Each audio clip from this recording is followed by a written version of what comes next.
La separación de España en entidades menores que con el tiempo se van subdividiendo parece una maldición que pesa sobre España desde hace ya casi 4 siglos. La pregunta es si esa realidad que nos tiene divididos en 2 docenas de países independientes es positiva para alguno de nosotros y si la misma es consecuencia de nuestra voluntad o acaso hemos sido abocados por los intereses de otros. La primera gran división, la acaecida en 1640, es objeto de estudio aparte en el monográfico La crisis del siglo XVII, que en algún momento también compartiré. Ahora nos centraremos en la acaecida durante la segunda década del siglo XIX, que dio al traste con una organización jurídica global que garantizaba el bienestar y la prosperidad de medio mundo, y cuya acción significó la caída en el foso de la involución a todos los pueblos hispánicos. América siempre fue una entidad política diferenciada y unida por la corona a la España europea. De hecho, a la patria se la identificó como Reino de las Españas hasta la Constitución del año 1869, cuando finalmente pasó a denominarse Reino de España. Sin embargo, la propaganda ilustrada, base de los conceptos políticos e ideológicos de las potencias europeas, se esmera desde ya siglos en obviar este asunto, presentando los reinos de Indias como colonias. Pero lo cierto es que las leyes siempre hablaron de provincias, reinos, señoríos, repúblicas, imperios y territorios de islas y tierra firme, incorporados a la corona de Castilla, que no podían enajenarse.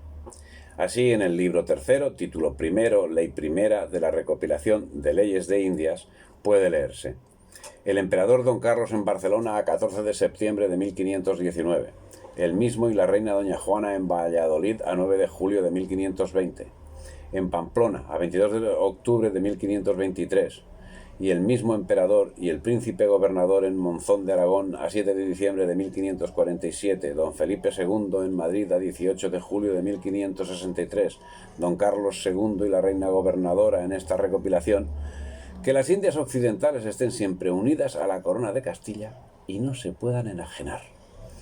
Y mandamos que en ningún tiempo puedan ser separadas por nuestra real corona de Castilla, desunidas ni divididas en todo o en parte, ni a favor de ninguna persona, y considerando la fidelidad de nuestros vasallos y los trabajos que los descubridores y pobladores pasaron en su descubrimiento y población, para que tengan mayor certeza y confianza de que siempre estarán y permanecerán unidas a nuestra real corona. Prometemos y damos nuestra fe y palabra real por nos y los reyes, nuestros sucesores, de que para siempre jamás no serán enajenadas ni apartadas en todo o en parte sus ciudades ni poblaciones por ninguna causa o razón a favor de ninguna persona. Y si nos o nuestros sucesores hiciéramos alguna donación contra lo susodicho, sea nula y por tal la declaramos. Ese principio humanista que se refleja desde los primeros momentos del descubrimiento implicaba el reconocimiento de la igualdad que la corona aplicaría en todo su imperio, aspecto que es reconocido por la Academia de la Historia de la República Argentina, cuando señala: el principio de la incorporación de estas provincias implicaba el de la igualdad legal entre Castilla e Indias, amplio concepto que abarca la jerarquía y dignidad de sus instituciones. Por ejemplo, la igualdad de los consejos de Castilla y de Indias, como el reconocimiento de iguales derechos a sus naturales y la potestad legislativa de las autoridades de Indias, que crearon el nuevo derecho indiano, imagen fiel de las necesidades territoriales. Idea que también es recogida por otros estudiosos del derecho hispánico, quienes, como Héctor Gros Espiell, nos señalan: la tradición jurídica española, en lo que se refiere a los derechos humanos, fruto de un proceso que afirmó en la península ibérica, quizá antes que en otros estados europeos, las ideas de libertad e igualdad, y aseguró su reconocimiento y protección jurídicos, y que luego, en el momento del descubrimiento, reiteró y universalizó estos conceptos aplicándolos a la nueva situación, por obra en especial de los grandes teólogos católicos del siglo XVI. Formó la base del pensamiento americano, fundado siempre en la afirmación teórica de la igualdad esencial de todos los seres humanos. sin distinción de origen, raza o color, en la libertad consustancial con la naturaleza del hombre y en la necesidad de procedimientos y garantías adecuados para la protección de estos derechos inalienables. Conforme a estos principios, una ley de Indias mandaba que por justas causas convenía que en todas las capitulaciones que se hicieran para nuevos descubrimientos se excuse esa palabra conquista y en su lugar se use de las de pacificación y población, para que aquella palabra no se interprete nunca contra la intención superior. Eso está reflejado en la recopilación de las leyes de Indias, el libro cuarto, título primero, ley sexta. Remarcando el hecho que venimos destacando, el profesor Bernardino Bravo Lira señala: políticamente las Indias fueron incorporadas a la corona y no al reino de Castilla. Esto significa que no se las consideró como simple suelo, sin personalidad política propia y, por tanto, susceptible de sometimiento a una potencia extranjera. Antes bien, se las consideró como otros reinos, similares a Castilla y a los demás europeos, dotados de los mismos atributos que ellos. Por esta razón, se las calificó y organizó bajo la forma de Estado, o estados, de las Indias y no de colonias, sometidas a una metrópoli, como posteriormente lo hicieron otras potencias europeas en su expansión ultramarina, desde el siglo XVII hasta el XX. Los reinos de Indias contaron con todos los elementos que entonces configuraban un Estado: territorio, población y naturaleza, es decir, nacionalidad, instituciones, gobierno y legislación propia. Este reconocimiento de identidad es un hecho significativo y propio de la tradición cristiana y de la cultura grecolatina, de la que España fue clara continuidad. Y consiguientemente calificar como colonia a la América española no es sino un anacronismo, un reduccionismo a intereses ajenos particularmente representados por las actuaciones llevadas a término por Francia y por Inglaterra desde el siglo XVII.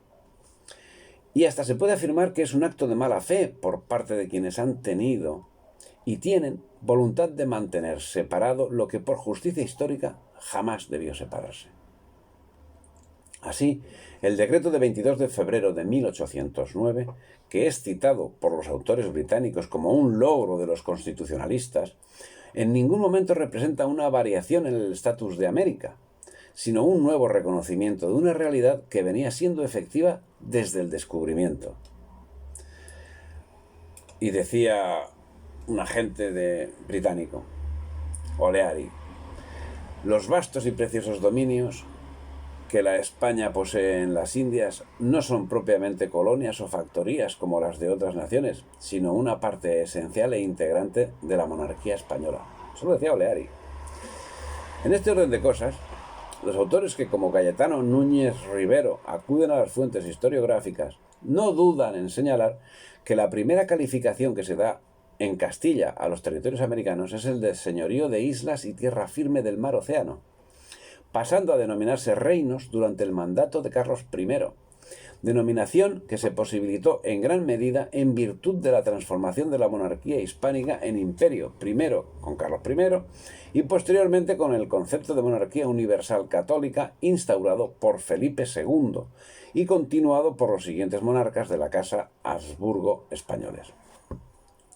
Siendo así, nunca fueron entendidos los territorios conquistados por España como carentes de derechos y sus habitantes fueron considerados, ya con la reina Isabel, vasallos de la corona.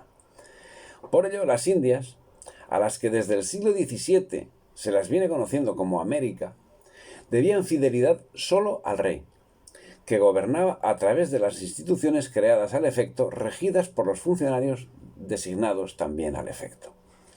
Esos funcionarios, que no actuaban como posteriormente actuarían los funcionarios de Francia o de Inglaterra en sus dominios, que sí eran colonias, lo hacían como funcionarios de sus respectivos reinos, sujetos no a una metrópoli, como era el caso de aquellos, sino a la autoridad del rey, al mismo nivel que lo hacían los demás virreinatos que acompañaban a la monarquía, dentro y fuera de la península ibérica.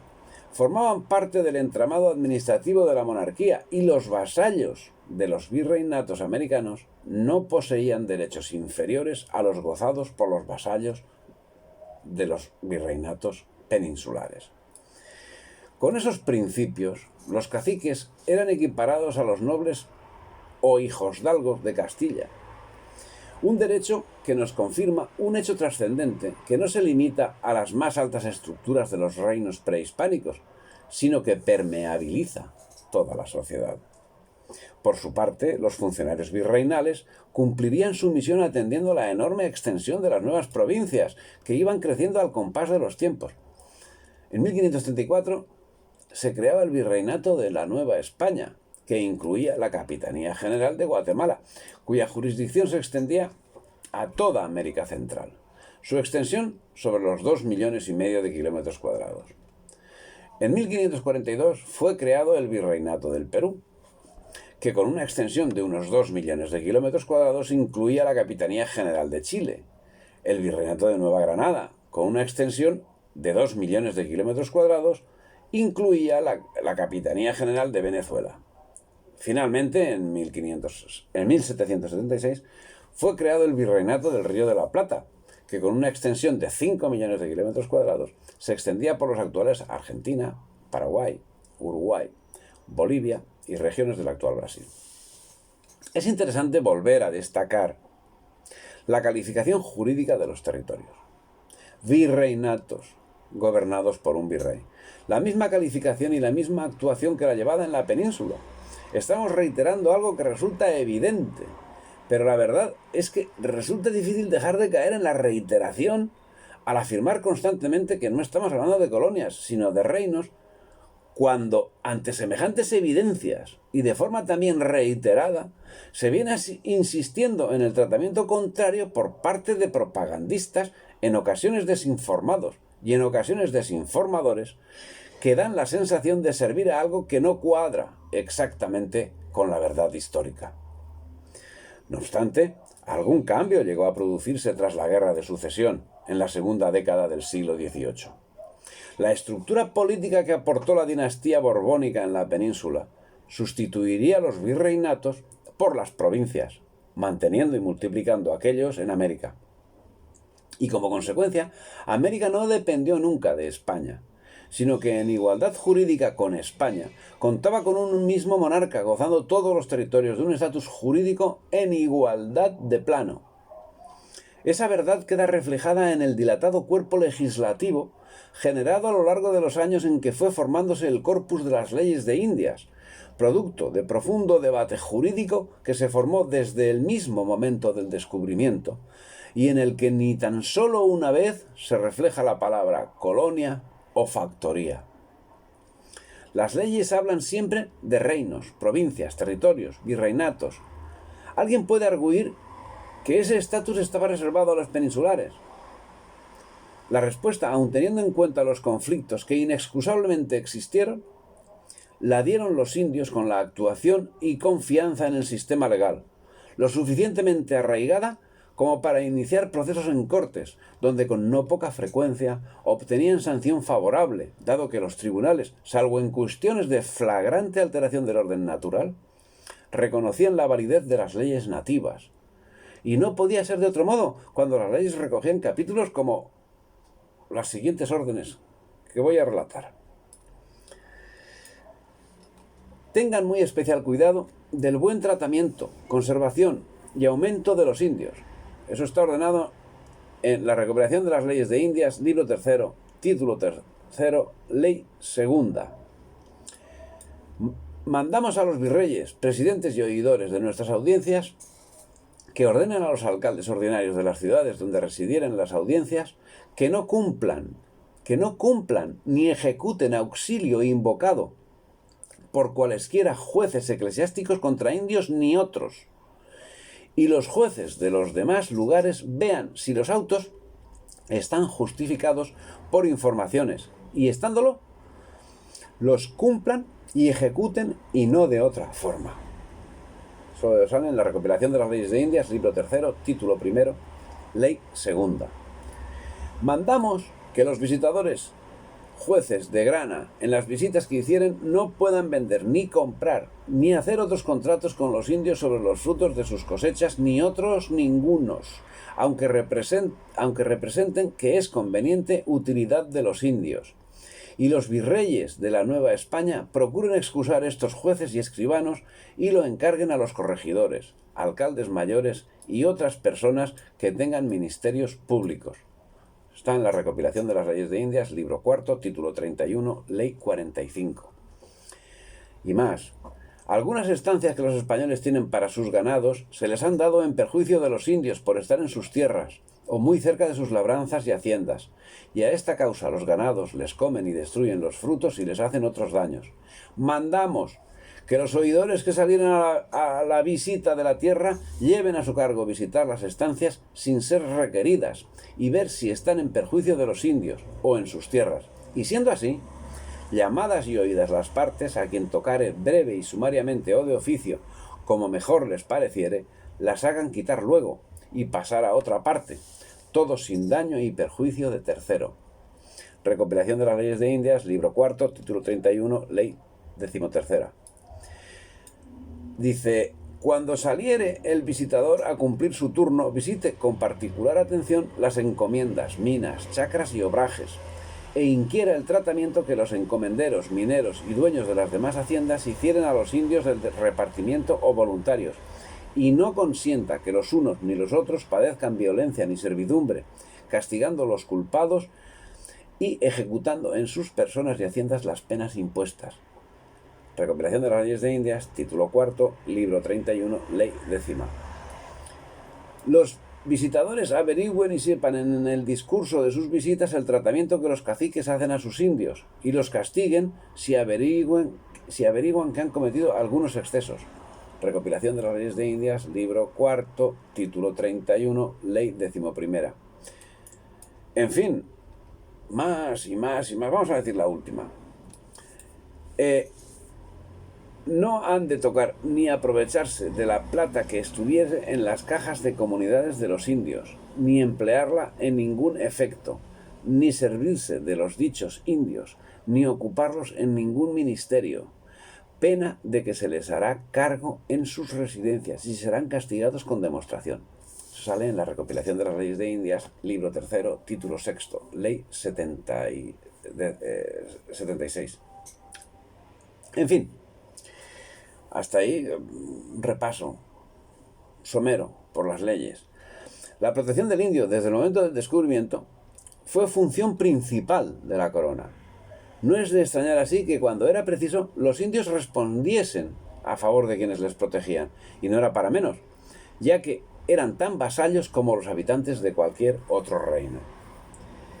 España trasplanta al continente americano su propia organización social y política, como muestra de la cualidad que tenía el rey de España como rey de las Indias.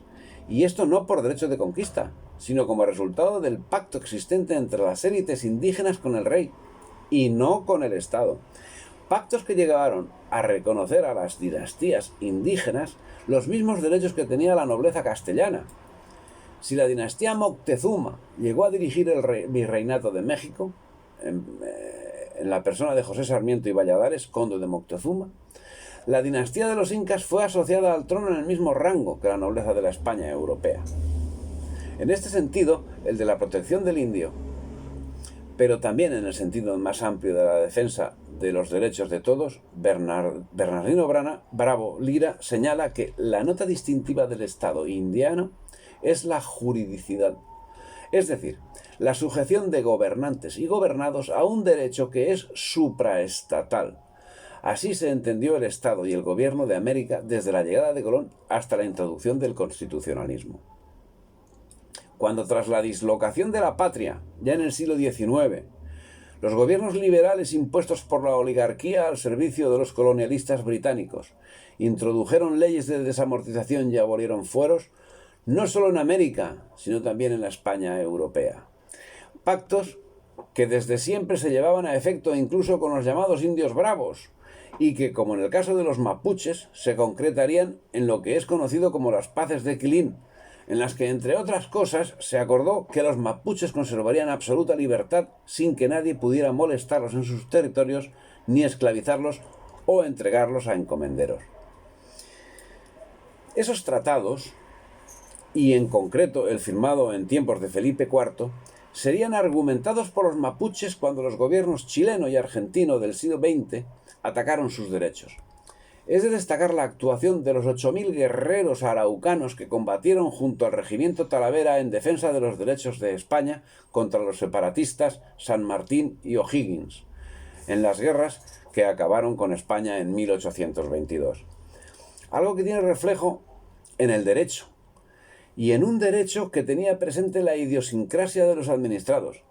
Así, las ordenanzas de 1573 sobre descubrimientos, nueva población y pacificación de las Indias reconocen aspectos que hoy parecen novedosos a la mayoría y que hoy son reconocidos por historiadores como Mónica Nicolello, quien señala la diversidad cultural, religiosa y política de las comunidades americanas, y se promueve la integración de las repúblicas de españoles y de indios sobre la base del justo título de sociedad y comunicación natural.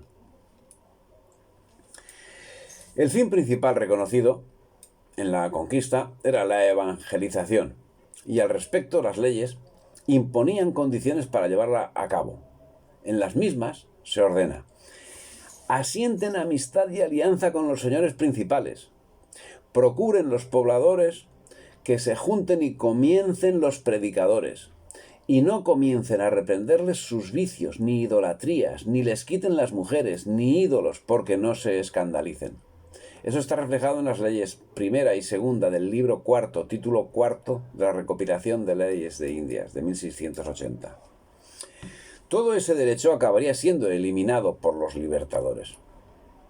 Curioso, cuando menos, es el hecho de que el presidente Benito Juárez, liberal y republicano mexicano de origen zapoteca, que acabó con los bienes comunales de los indios y de los mestizos, mediante la imposición de una reforma agraria que solo beneficiaba a los ávidos por los territorios que bajo la monarquía hispánica eran privativos de aquellos.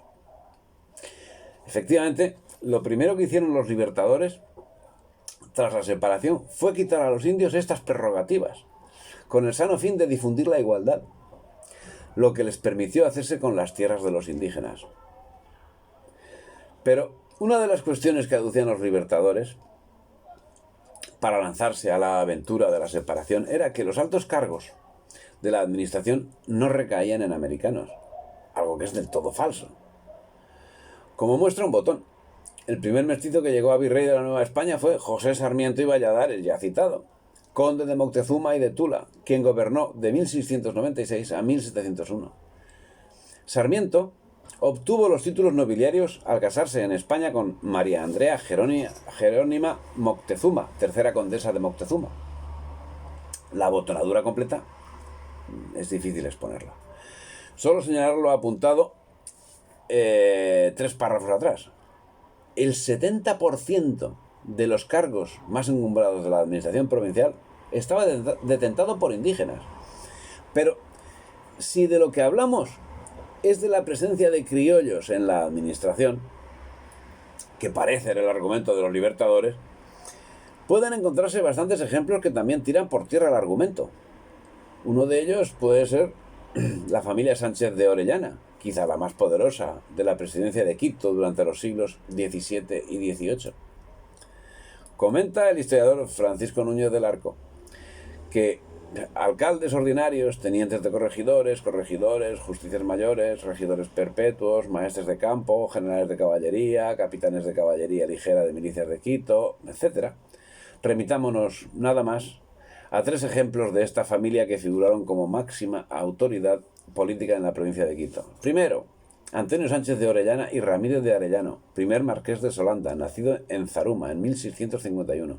Fue maestre de campo, gobernador y capitán general de Maínas, y corregidor y justicia mayor de Loja. Segundo, Fernando Félix Sánchez de Orellana y Rada, tercer marqués de Solana, nacido en La Tacunga en 1723. Fue el único quitense, criollos de otras partes de América los hubo, que ocupó la presidencia de la Real Audiencia de Quito, a pesar de haber estado prohibido por la corona que los nacidos en las jurisdicciones pudiesen llegar a esos cargos en los mismos lugares, a fin de evitar nepotismo y tráfico de influencias. Entre 1745 y 1753. Es decir, llegó a la presidencia a los 22 años, quizá el más joven en ese puesto, el máximo cargo político en nuestro territorio entonces. Tercero, Clemente Sánchez de Orellana y Riofrío, primer marqués de Villa Orellana, nacido en Cuenca, de Ecuador, en 1709. Además de haber sido alcalde ordinario de su población natal varias veces, fue corregidor de Cuenca, de Ecuador, gobernador del Cabildo de Quito, alguacil mayor de la Inquisición de Loja, además maestre de campo. Clemente Sánchez de Orellana sería uno de los más significados separatistas de Quito.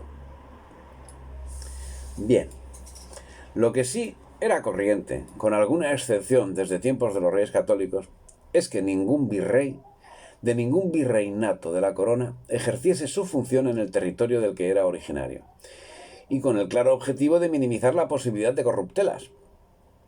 Algo que, por cierto, hacía que los naturales se sintiesen protegidos de las pretensiones de la oligarquía criolla, hasta el extremo de llegar a producirse conflictos sociales en defensa de esa medida.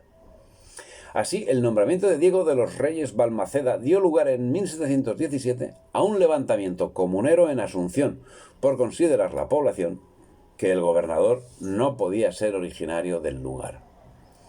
Sin lugar a dudas, hay muestras de que se actuaba en orden al justnaturalismo que siempre marcó las leyes, y que se refleja en el siglo XVI en la proclamación de los derechos del hombre y de la creación del derecho internacional, tan solo 2 siglos antes de la Revolución Francesa.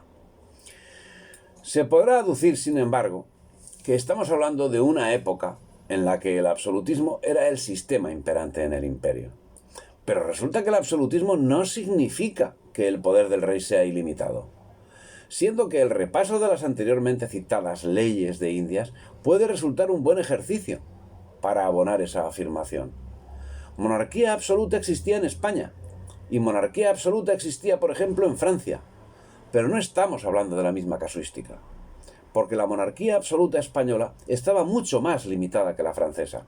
Por ejemplo, en el caso español, una eventual incapacidad del rey hacía que la soberanía recayese en el pueblo, algo que fue ampliamente utilizado en 1808 en toda la nación, con el secuestro o sometimiento real, que fue de la Casa Real en completo a Napoleón. Esa situación produjo que se creasen juntas reasumiendo la soberanía nacional. Primero fue Asturias, y a ella se fueron sumando las otras regiones, Galicia, Murcia, Andalucía, y en América, Quito, Caracas, Buenos Aires. Así, al hablar del absolutismo, debemos considerar el caso español en su casuística, del mismo modo que al estudiar la Edad Media, no podemos aplicar la casuística europea donde, tomando solo un aspecto llamativo como es el vasallaje, las diferencias son absolutas. Así también en la Edad Moderna, en el régimen absolutista español, el poder real está encuadrado en un derecho que es anterior y superior al gobernante, aspecto que además tiene reflejo en la literatura, de la que es un exponente de referencia, por ejemplo, Calderón de la Barca. Y la legislación generada se precavía contra vicios como la prevaricación y el tráfico de influencias, aspectos que quedaban reflejados en las propias leyes cuando decretaban: prohibimos y expresamente defendemos que ahora ni en ningún tiempo pueda ser abogado en ninguna de nuestras audiencias reales de las Indias ningún letrado donde fuere oidor su padre, suegro, cuñado, hermano o hijo, pena de que el letrado que abogue contra esta prohibición incurra con ello en pena de 1000 castellanos de oro para nuestra cámara y fisco. Y mandamos que no sea admitido a la abogacía el que estuviere impedido por esta razón, y todo lo susodicho también se entienda si fuere pariente en los grados referidos del presidente o fiscal de la audiencia. Eso sale en la recopilación de las leyes de Indias, libro cuarto, título 25, ley 28. El derecho era la base de las relaciones dentro de la corona, y tomó forma en las Cortes de Indias. similares a las Cortes Peninsulares, donde eran jurados los herederos del trono de las Españas. Estas cortes estaban extendidas por toda América con 4 sedes: Santo Domingo, Santiago de Cuba, México y el Cuzco. Se arguirá que a las mismas tenían acceso las personas que estaban más de acuerdo con el poder establecido y cumplían las expectativas del sistema, pero esa cuestión creo que merece un tratamiento aparte. Vivimos en un mundo que desde la Ilustración tiende a la uniformidad.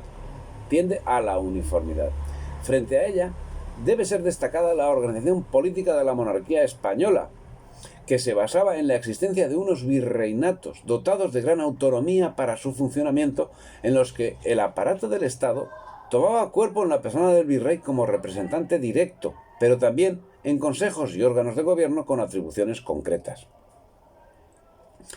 El virrey era el máximo representante de la corona, pero con atribuciones de gobierno propio, separado del resto, y dependiente directamente del rey, con la asistencia especializada del Supremo Consejo de Indias, creado en 1524, y con atribuciones similares a las que tenía el Consejo de Castilla, el de Aragón o el de Sicilia.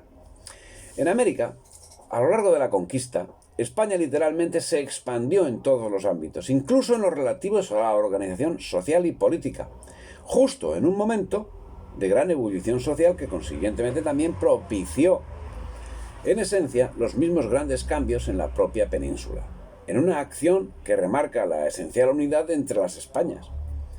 Y es que, en esencia, ese trasplante que señalamos existió en América, lo era de una esencia nueva, incluso en aquellos términos que, como la encomienda, se implantaban en América, mientras eran erradicados en la España peninsular. La implantación del nuevo derecho no representó así la eliminación del derecho autóctono, sino la organización jurídica que acabó vertebrando toda la sociedad y que procuraba facilitar la vida civil con el reconocimiento como República de Indios a aquellos que deseaban permanecer más apegados a sus costumbres ancestrales. Repúblicas de indios que, como las villas y las ciudades, estaban dotadas de un cabildo, cuyas resoluciones tenían validez legal tras haber sido aprobadas por el corregidor, en igualdad de condiciones que las otras.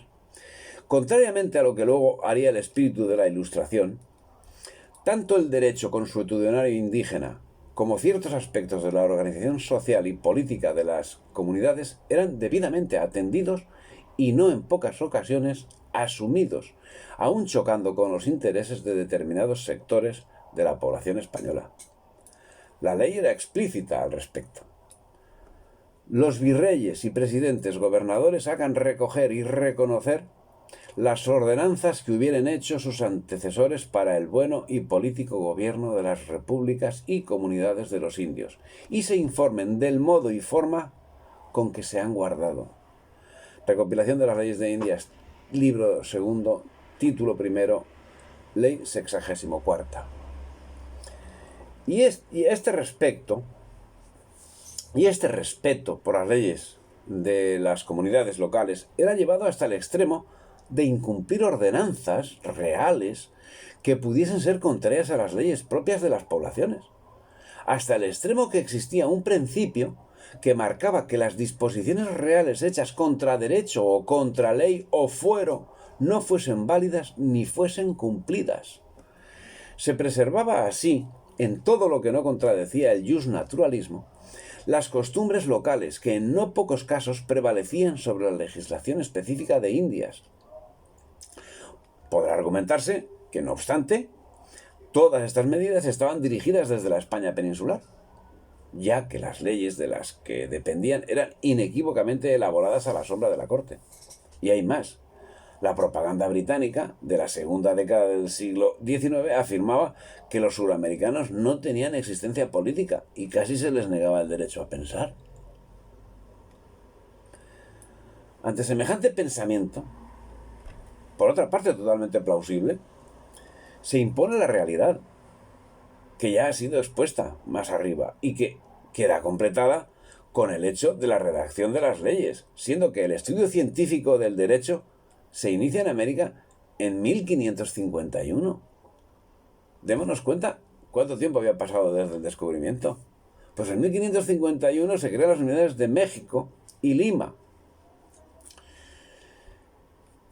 La de México contó con cátedras de cánones, decretos, leyes e institutas, y la de Lima de leyes, institutas, prima y vísperas de cánones.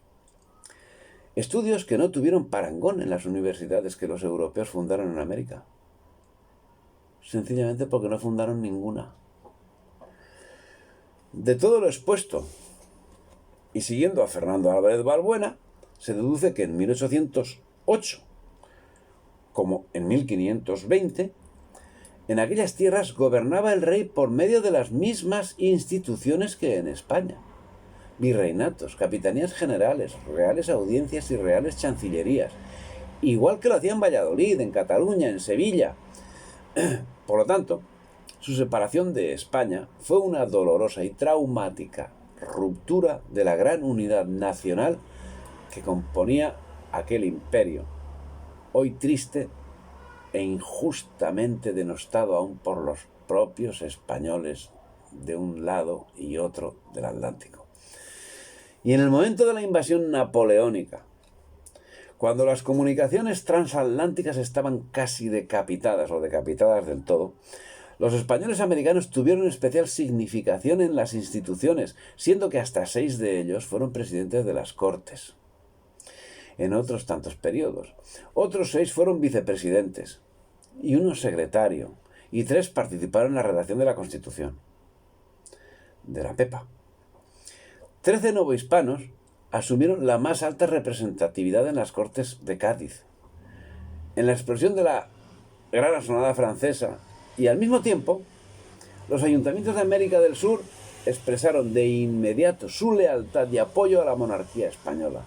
En septiembre de 1808, el Ayuntamiento de Santiago de Chile, por ejemplo, declaró: la lealtad de los habitantes de Chile en nada degenera de la de sus padres. Solo queremos ser españoles y la dominación de nuestro incomparable rey. Bueno, el 22 de noviembre de 1808, el Ayuntamiento de Guayaquil accedió a enviar comisionarios a los pueblos de esta provincia, con el fin de obtener ayuda para nuestros hermanos españoles que se hallan peleando por la defensa de nuestra religión santa y del rey legítimo que nos ha dado la providencia. Los ayuntamientos de otras ciudades, capitales y pueblos más pequeños a lo largo y ancho de América también expresaron su compromiso con la fe, el rey y la patria, y recaudaron fondos para apoyar la lucha de las fuerzas españolas contra el invasor francés. Pero no es solo la representación, no es solo el derecho de los españoles americanos, indios y criollos incluidos. También en el terreno de la cultura podemos citar a quienes forman parte del siglo de oro de la literatura española. El Inca Garcilaso de la Vega, mestizo que nace en América y va a morir a España. Y otros apellidos nos muestran la grandeza: Tezozomoc, Ixtlilxochitl, Guamampoma, Pachacuti Yamqui y Mateo Alemán, nacido en la España europea que terminó su vida en México. ¿Quién puede tener dudas al respecto de esa realidad? Parece manifiesto que de no haber sido ese el sentimiento general, nunca España hubiese podido conformar el imperio, porque, como señala Felipe Ferreiro, España no tenía tropas de ocupación en América. Y por lo tanto, si antes de 1810 los americanos hubieran sentido verdaderos deseos de independizarse, no tenían por qué esperar a que España se hallara debilitada por la invasión napoleónica para proceder al alzamiento. Otro ejemplo: a principios del siglo XIX, los peninsulares avecindados en la parte española del continente no alcanzaban a 300.000 miembros, mientras la población total en esa zona era de 15 a 16 millones de hombres. De modo que los peninsulares podían ser aplastados literalmente cuando quisieran los americanos. Y si eso no ocurrió, es también porque unos con otros se llevaban perfectamente. Pero es que además, conjeturas y demostraciones de hechos aparte, tenemos testimonios del momento. El doctor Santiago Arroyo Valencia, que vivió entre 1773 y 1845, abogado neogranadino, establecido en Popayán, reconoció en sus memorias personales que durante el año 1808 su provincia, y todas las del Virreinato de Santa Fe, gozaban de una paz tan completa que parecía no poderse alterar jamás. Las periódicas ceremonias de jura de fidelidad a los reyes de las Españas, los besamanos de los virreyes, las sucesiones ordenadas de los gobernadores provinciales y la cotidianidad de las ceremonias eclesiásticas anunciaban un estado de reposo social que no parecía turbarse por suceso alguno. Bien, alguien tan poco dudoso como Alfonso López Michelsen, presidente de la República de Colombia entre 1974 y 1978, dejaría escrito para la posteridad en su obra El Estado Fuerte: la paz, la cultura y el progreso de nuestro continente durante los siglos XVI, XVII y XVIII fueron el fruto de un intervencionismo de Estado antiindividualista en toda la acepción del vocablo. Pero en 1805, Trafalgar da el golpe de gracia a las comunicaciones atlánticas de España, a partir del cual se desarrolló todo el proceso posterior. La aniquilación de la flota española en Trafalgar tuvo consecuencias nefastas al dejar el mar expedito únicamente a los barcos británicos, quienes no encontraron obstáculo para difundir en América las noticias que resultaban más favorables para la consecución de sus objetivos, tergiversándolas a placer y con garantía total de éxito. Y llegó 1814. Los americanos pensaron en la paz y la unidad con la restauración de la monarquía tradicional. Consecuencia de ello fueron las misiones, como la que desde Buenos Aires encabezaron Belgrano y Sarratea, portadora de un memorial que decía: el pueblo de España no tiene derecho sobre los americanos. El monarca es el único con el cual celebraron contratos los colonos de América.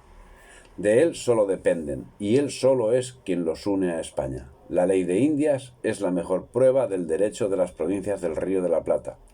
La ley en cuestión es el contrato que el emperador Carlos V firmó en Barcelona el 14 de septiembre de 1519 a favor de los conquistadores y colonos. Bien, a partir de entonces, la hecatombe.